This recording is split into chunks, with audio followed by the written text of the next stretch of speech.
안녕하세요. 형이선의 성의보감. 여러분들 겨울이라고 해서 이게 그냥 지나쳐갈 수 없는데요.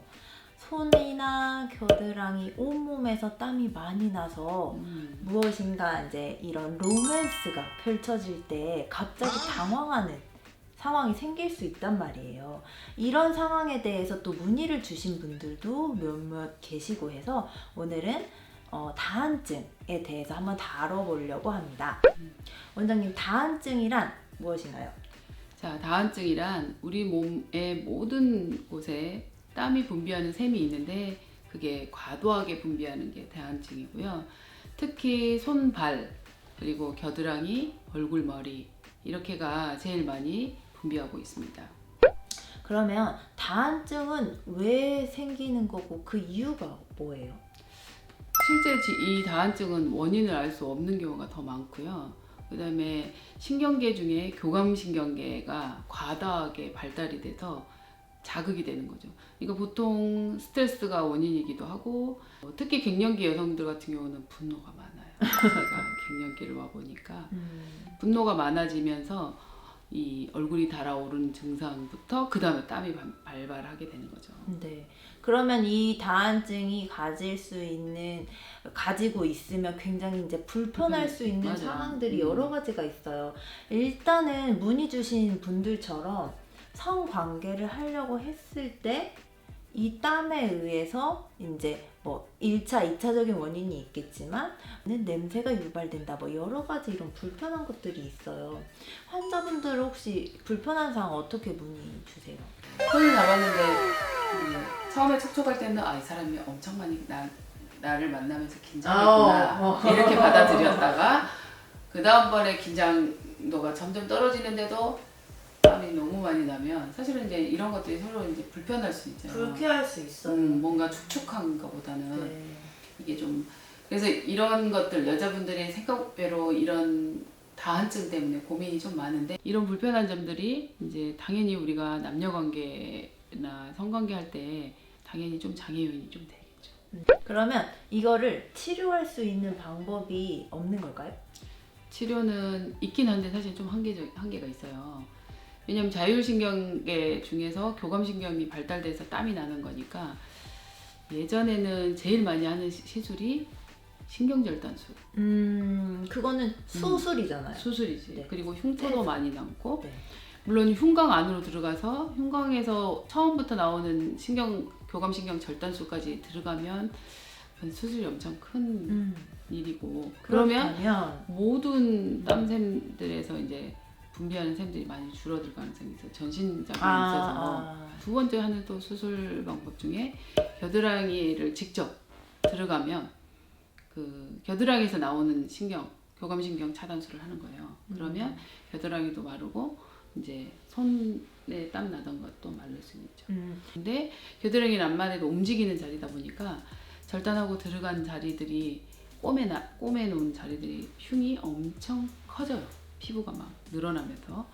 그래서 수술하신 분들이 일상생활로 다시 복귀하기가 되게 어려운 게 흉터 때문에 수영복을 입는 거라든가 상의를 탈의하는 일을 되게 싫어할 정도로 목욕탕 가는 걸 안 가거나 이렇게 할 정도로 되니까 여자들이 하기에는 사실 수술이 쉽지는 않습니다. 결과 대비.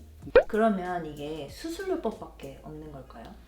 예전에는 그런 질환을 사람들이 또 호소를 많이 안 했고 그리고 이제 의사들도 그런 수술에 대해서는 이제 원초적인 거 빨리빨리 해결해 주려고 하다 보니까 신경절단술을 제일 많이 했어요. 지금은 이제 비수술로 하고 있고 요즘 비수술로 가장 흔한 방법은 사실은 보톡스예요. 보톡스요? 네. 그 얼굴에 맞는 거예요? 보톡스는 이제 근육을 움직이지 않게 하는 주름 시술에 제일 많이 쓰기도 하는데요. 네. 이 보톡스 요법이 피부의 얇은 층에 넣으면 땀샘 분비를 줄여줍니다. 또 그런 효과가 있어서 그래서 보통은 발바닥에다 손바닥에다 보톡스를 맞는데 많이 아파요. 그래도 해야 돼.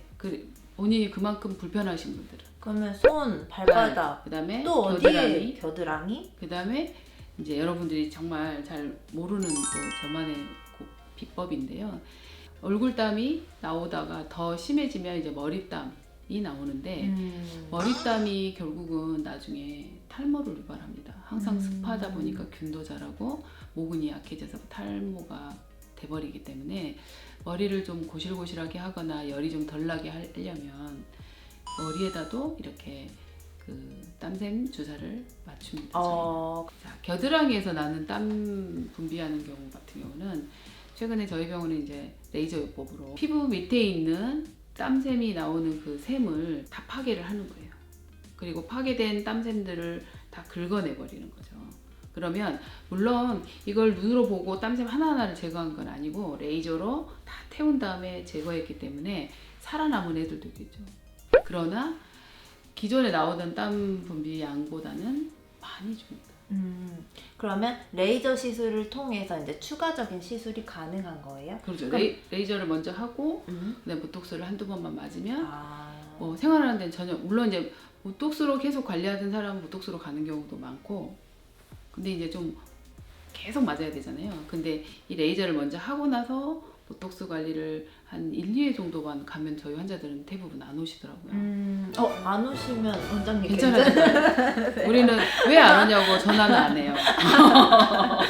그러면 이분은 그쪽으로는 어쨌든 불편하지 않다는 뜻이거든요. 아, 네. 이렇게 명쾌한 레이저 시술도 있었다니 정말 다행입니다. 맞아요. 네. 그리고 또 이 다한증에도 또 그런 게 있어요. 가족력이 있거나 이런 분들은 유전인자를 어떻게 극복을 하겠어요.